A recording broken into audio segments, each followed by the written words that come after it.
7 Augustus. Ons is duur gekoop. Versoening deur Christus se bloed.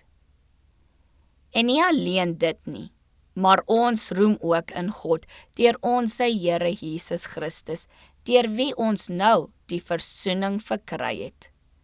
Romeine 5 vers 11. Dank God dat hy wat sy bloed vir ons gestort het, lewe om dit te pleit, lewe om vir elke siel in te tree wat hom ontvang. As ons sondes bely, hy is getrou en regverdig om ons die sondes te vergewe en ons van alle ongeregtigheid te reinig. Die bloed van Jesus Christus reinig ons van alle sonde.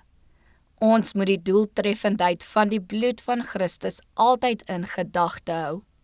Hierdie bloed wat lewens reinig en onderhou, is ons hoop as ons dit in geloof toeëien.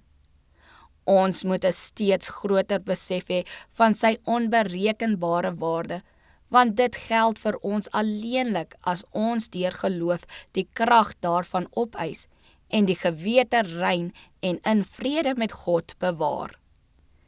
Dit word as die vergewende bloed voorgehou, wat onskeibaar met die opstanding en lewe van ons Heiland verbind is, en word deur die standhoudende stroom voorgestel wat uit die troon van God vloei, die water van die rivier van die lewe. Die mooi simbool van die lewende voël wat in die bloed van die geslagte voël gedoop en dan vrygelaat is om die lewe te geniet, Levitikus 14 vers 4 tot 8, is vir ons die simbool van die versoening. Daar is die dood en die lewe saamgesmeld om aan die soeker na waarheid en die verborgde skatte, die eenheid van die versoenende bloed en die opstanding en lewe van ons Heiland voor te stel. Die voël is oor lewende water geslag. Daardie vloeiende stroom was die simbool van die standhoudende, immer reinigende werksaamheid van die bloed van Christus, die lam wat van die grondlegging van die aarde afgeslag is.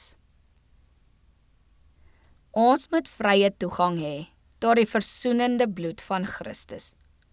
Ons moet dit as die kosbaarste voorreg, die grootste seën beskou wat ooit aan die mens geskenk is. Hoe diep, hoe wyd en voortdurend is hierdie stroom. Vir elke siel wat na heiligheid dors, is daar rus, is daar die lewegewende invloed van die Heilige Gees en ook die heilige, gelukkige, vreedsame wandel en kosbare gemeenskap met Christus.